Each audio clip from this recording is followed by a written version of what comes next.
नमस्कार दोस्तों, आज हम प्रवास के कारणों के बारे में बात करेंगे। लोग सामान्य रूप से अपने जन्म स्थान से भावनात्मक रूप से जुड़े होते हैं, किंतु लाखों लोग अपने जन्म के स्थान और निवास को छोड़ देते हैं। इसके विविध कारण हो सकते हैं, जिसमें विविध रूप से दो वर्गों में इसको रखा जाता है। देखो, इसमें तो कोई दो राय नहीं है कि भी हम जो यहाँ पर जन्म लेते हैं, जिस एरिया के अंदर हम रहते हैं, जिस देश के अंदर रहते हैं, तो हमारी भावनाएँ होती हैं उससे जुड़ी होती हैं। बहुत ही मुश्किल होता है कि भी उस एरिया को हम छोड़ना चाहते हैं। हाँ, कुछ समस्याएं ज़रूर हो सकती हैं, विकट परिस्थितियां हो सकती हैं, जिसकी वजह से हमें मजबूरी में छोड़ना पड़ सकता है, या सुविधाओं के कारण हम छोड़ देते हैं। हम उन्हीं को दो प्रकार से अलग से प्रवास के कारणों में हम प्रभावित करने वाले कारकों में हम अलग अलग रखते हैं उनको। वरना हम भावनात्मक रूप से सीधे तौर पर जुड़े होते हैं। यदि आप एक बार उस स्थान को छोड़ देंगे तो आपको अपना बचपन जहाँ पर बिताया है, तो वो आपको वो सारी चीज़ें आपको इस प्रकार से याद रहेंगी। हम यदि बात करते हैं तो प्रवास के दो हम फैक्टर्स को बात करते हैं, भी प्रभावित करने वाले होते हैं। जो एक तो पुश फैक्टर होता है, एक पुल होता है। देखिए, पुश का मतलब होता है धकेलना, वो धकेलते हैं। धकेले तब जाएंगे जब आपको सुविधाओं की कमी रहेगी। और पुल का मतलब होता है खींचना। तो खींचने का मतलब क्या होता है, जब सुविधाएं देख कर जब लोग है ना प्रभावित होते हैं, जब सुविधाएं देख कर अपने मतलब उस एरिया के अंदर सुविधाएं नहीं मिलती, तो इसलिए क्या करते हैं, उस स्थान को छोड़ देते हैं वो। और इसके अलावा जो पुश होता है कि वहाँ पर क्या मजबूरी में उनसे छुड़वाया जाता है। तो आपका एक नंबर का प्रश्न यहाँ से कन्फर्म है, वो आएगा।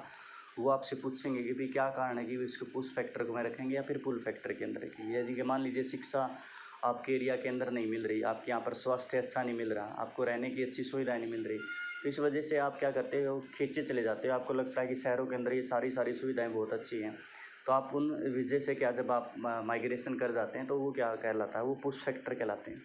इसके अलावा पुल फैक्टर क्या होता है, जब आपको क्या होता है, बेरोजगारी हो जाती है कि भाई आपको काम नहीं मिल रहा, आपका आसपास के अंदर क्या कोई परिवार के आसपास क्या कि भी आपकी परिवार में नहीं बनती, आस पड़ोस में आपकी लड़ाई वगैरह होती है, तो आपको अपनी जान का खतरा होता है, दंगा वगैरह हो सकता है, कोई डिजास्टर लगातार आती रहती है, तो आप वहाँ पर मजबूरी में क्या कर देते हैं, प्रवास कर जाते हैं। तो उसको क्या कहा जाता है, पुश फैक्टर कहा जाता है।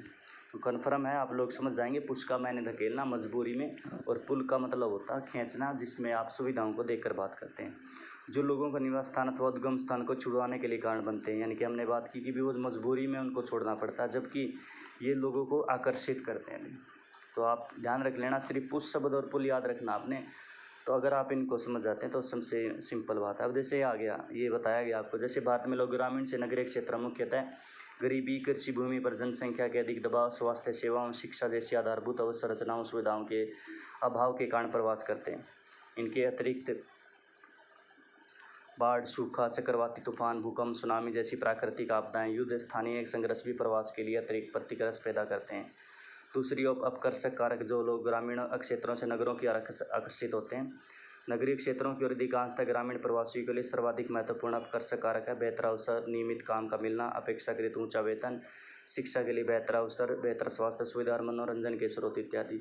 ये काफ़ी महत्वपूर्ण अपकर्षक कारक है। तो देखो, एक नंबर का प्रश्न आपका याद रखना, ये यहीं से आपका एक नंबर का रहेगा प्रश्न ये।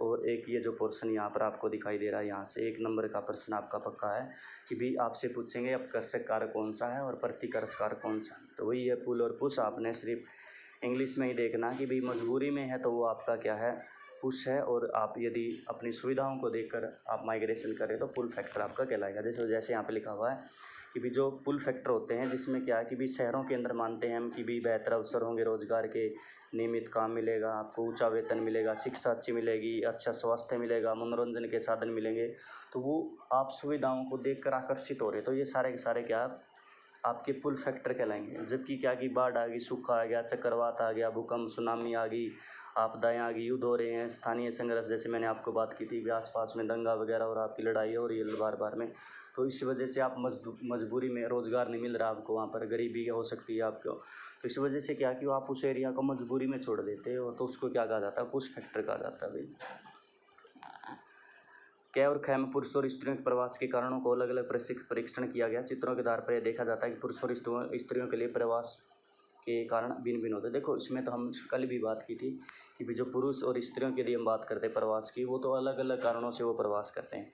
जिसमें हमने बात की थी ग्रामीण परिवेश में जो औरतें प्रवास कर रही हैं मुख्य तौर पर वो क्या अपने विवाह उपरांत कर रही हैं, जबकि पुरुष क्या रोजगार के लिए प्रवास कर रहा था। उदाहरण के तौर पर काम और रोजगार पुरुष के मुख्य कारण होते हैं, जबकि यही कारण केवल 3% स्त्रियों के लिए, यानी कि देखो मात्र 3% महिलाएं जब माइग्रेशन कर रही हैं तो वो रोजगार के लिए कर रहे हैं, वरना सारी क्या है कि भी औरतें वो सिर्फ और सिर्फ विवाह उपरांत क्या है अपना माइग्रेशन करती हैं। इसके विपरीत 65% स्त्रियां विवाह के उपरांत अपने मायके से बाहर जाती हैं। भारत के ग्रामीण क्षेत्रों में सर्वाधिक महत्वपूर्ण कार्य है। मेघालय में इसका अपवाद है जहाँ स्थिति उलट है।